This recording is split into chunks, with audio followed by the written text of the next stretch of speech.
আসসালামু আলাইকুম ওয়া রাহমাতুল্লাহি ওয়া বারাকাতুহু। বিসমিল্লাহ ওয়ালহামদুলিল্লাহ ওয়াসসালাতু ওয়াসসালামু আলা রাসূলিল্লাহ ওয়া বা'দ। প্রিয় দর্শক, রমাদানুল কারীমের সুসময়ে সকলকে স্বাগত জানাচ্ছি খবরের কাগজের পক্ষ থেকে। আমি মোহাম্মদ ওমর ফারুক আশিকি। আলহামদুলিল্লাহ, আল্লাহ সুবহানাহু ওয়া তাআলার দেওয়া বিধান যেটি রমাদানুল কারীম, সেখানে আমরা একত্রিত হতে পেরেছি। আল্লাহ তাআলা আমাদেরকে রেখেছেন, এজন্য দিল থেকে শুকরিয়া আদায় করে বলছি আলহামদুলিল্লাহ। তবে আমাদের সমাজে একটি বিষয় বেশ লক্ষণীয় হয়ে দাঁড়িয়েছে এখন, যে অনেকে রোজা রাখছে, আল্লাহর এই বিধানকে অতি যত্ন নিয়ে পালন করছে, ধারণ করছে, কিন্তু আরেকটি অনন্য যে বিধান আল্লাহ তাআলা বান্দার যখন প্রাপ্তির বয়স আসছে তখন থেকে শুরু করে নিয়ে শেষ অবধি পর্যন্ত যে বিধানগুলো রেখেছেন, সেই বিধান থেকে বান্দা কিন্তু উদাসীন হয়ে যাচ্ছে। তো রমাদানের সঙ্গে যে সংশ্লিষ্ট একটি বিষয়, সেটি হলো নামাজ। আমরা অনেকে নামাজ আদায় করার ব্যাপারে রমাদানেও গাফলতি করি। রোজাটা পালন করি ঠিকই, কিন্তু আমরা নামাজ আদায় করি না। অথচ রমাদানের রোজার সঙ্গে সঙ্গে আমাদের নামাজের বিষয়টিও লক্ষণীয়, কারণ আল্লাহ তাআলা তো নামাজকেও ফরজ করেছেন, একটি আরেকটির সঙ্গে সম্পৃক্ত। নামাজ ছাড়া রোজা অপরিপূর্ণ, রোজা ছাড়া রমাদানের নামাজটাও অপরিপূর্ণ। অর্থাৎ কেউ রোজা রাখলো না, শুধু নামাজ আদায় করলো, তার জন্য যেমনটি এটি সঠিক পদ্ধতি নয়, তদ্রূপভাবে কেউ নামাজ আদায় করলো কিন্তু রোজা রাখলো না, এটিও তার জন্য সঠিক পদ্ধতি নয়।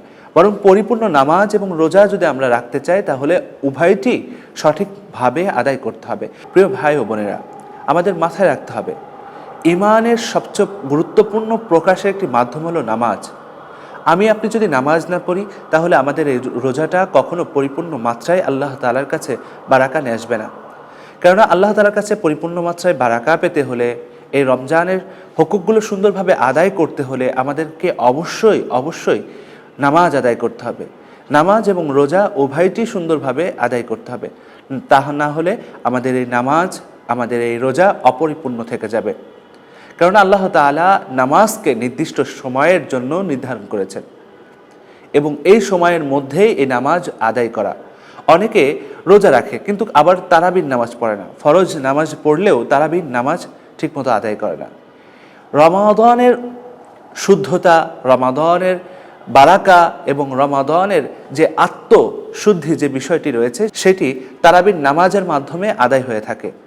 যদি আমরা রমাদানের পবিত্রতা অর্জন করতে চাই, তাহলে অবশ্যই তারাবির গুরুত্ব অপরিসীম। তারাবিকে আমাদের অবশ্যই আদায় করতে হবে।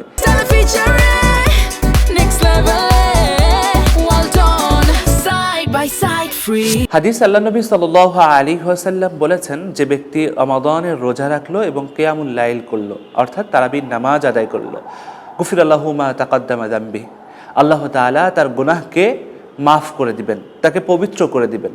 এই জন্য আমরা যদি রমাদানে নিজের গুনাহকে মোচন করতে চাই, নিজের গুনাহ খাতাকে আমরা মিলিন করে দিতে চাই, তাহলে অবশ্যই আমাদের জন্য উচিত হবে রমাদানের নামাজ, তারাবি, কিয়ামুল লাইল এবং অতিরিক্ত নফল যে নামাজগুলো আছে সেগুলো আদায় করা। আরেকটি বিষয় আমাদের সমাজে লক্ষণীয়, যেটি হচ্ছে রমাদান আসলেই আমরা একটি বিশাল বাজেট করে ইফতারিতে এবং সাহারিতে খাবার গ্রহণ করি, বিশাল আয়োজন করে। অথচ রমাদান আমাদেরকে শেখায় আত্মসংযমের, অর্থাৎ কুপবৃত্তি। এই যে আমাদের অধিক খাওয়া, অধিক সাহারি গ্রহণ করা, ইফতারিতে অধিক পরিমাণে আইটেম, যত বেশি আইটেম নিয়ে আসা যায় এটা ব্যবস্থা করা, এটা কুপ্রবৃত্তিকে মিলিন করার জন্যই আল্লাহ তাআলা আমাদেরকে রমাদানুল কারীমের মতো একটি নিয়ামত দান করেছে, যাতে করে বান্দার মধ্য থেকে যেই কুস্বভাবগুলো রয়েছে, যেই অধিক প্রত্যাশা রয়েছে, এই প্রত্যাশা যেন কেটে যায় আর রবের জন্য যেন তার সন্তুষ্টির মাত্রা বৃদ্ধি পায়। এই বিষয়টি আমাদের জন্য অত্যন্ত গুরুত্বপূর্ণ হয়ে দাঁড়িয়েছে, যে আমরা আমাদের মন চাহি খাওয়া দাওয়ার মধ্যে লিপ্ত আছি, অথচ অধিক খাওয়ার কারণে নামাজ আদায় করতে পারছি না। দেখা যাচ্ছে আমি ইফতারি অনেক বেশি করে ফেলেছি, যার ফলে আমি ইফতারির পরে মাগরিবের নামাজ রয়েছে সেটি আদায় করতে পারছি না। তদ্রূপভাবে আবার মাগরিবের পরে আমার রাত্রের খাবার খেলে তখন দেখা যায় আমি তারাবিটা ঠিকমতো পড়তে পারছি না। অনুরূপভাবে আমার অধিক খাওয়ার কারণে আমি ঘুমিয়ে যাচ্ছি, সাহারি গ্রহণ করতে পারছি না। আবার অধিক খাওয়ার ফলে সাহারিতে আমি ফজরের সালাতটা আদায় করতে পারছি না। এই যে অধিক খাওয়া মানুষকে অলস বানিয়ে দেয় এবং ইবাদতে অলসতা নিয়ে এসে দেয়। তো এই ক্ষেত্রেই রমাদানুল কারীমে যে বিষয়টি আমাদের মোস্ট ইম্পর্টেন্ট সেটি হলো যে আমরা দেখি যে আল্লাহ তাআলা এখানে খাওয়ার বিষয়টিকে কম রেখেছেন, অর্থাৎ দিনভর না খেয়ে থাকা। এই না খেয়ে থাকার বিষয়টি যদি আমরা আমাদের লাইফেও অ্যাপ্লাই করতে পারি, কারণ নবী করিম সাল্লাল্লাহু আলাইহি ওয়াসাল্লামের হাদিসে সুস্পষ্ট একটি বার্তা আমাদেরকে দিয়েছেন যে বান্দা যখন ক্ষুধার্ত থাকবে তখন খাবে, আবার ক্ষুধা নিয়ে বান্দা তার খাবারটাকে শেষ করবে। এটা হলো নবী করিম সাল্লাল্লাহু আলাইহি ওয়াসাল্লামের বার্তা।